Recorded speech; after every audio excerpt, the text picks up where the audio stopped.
There are loads of different ways for teaching a retrieve, so this is just one way that you can try. But before you use this technique, your dog does need to have a reliable response to the drop cue, and they also need to have a cue that means that they can get the toy, they can start the game. If your dog doesn't have those, then see the tutorials on Tug Manners part 1 to 3. In step 1, we're concentrating on adding value to the dog placing the toy in your hand, and you only need one toy for this one. Another really good game that you can play to help to build value in the dog placing things in your hand is when you play in the tug, just briefly let go of the toy and just move your hand ever so slightly away from the dog.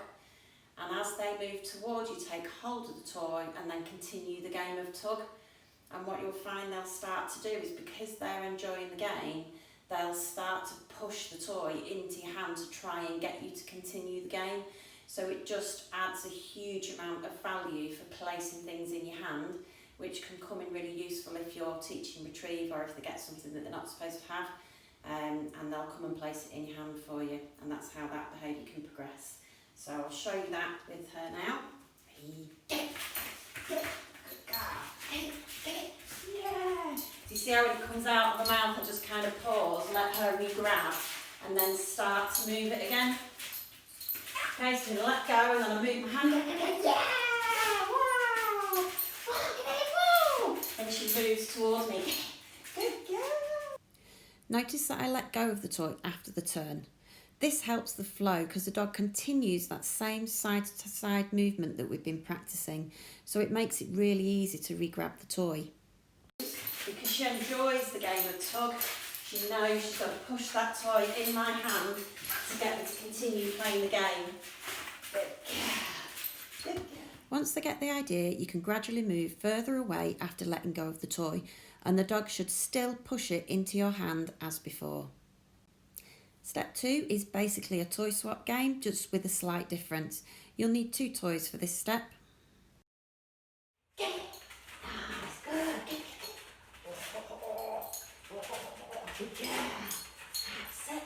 Nice. Good girl. Good girl. Good. Drop. Get it. Good. Good girl. Good girl. Good. Drop. Get it. Good girl. Good. Drop. Get it. Good girl. So your hand's right there to just pick it up again straight away. You may need to gradually hold the toy lower when giving the get it cue before you progress to actually placing it on the floor.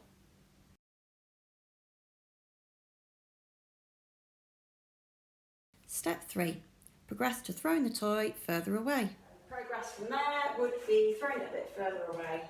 Okay, you ready? Hey, steady, get it! Good girl, good girl. Drop, get it! Nice, good girl, get it. Yay, good! Drop, get it! If your dog loves to chase, then make sure that you throw the toy more for them. If they prefer to tug, then make sure that you tug more with them. If they want to trot around and parade with the toy in the mouth, then maybe you need to use that as a consequence sometimes too. Drop. Get it! Yay! Let's see! Good! Good girl! Good girl! Drop.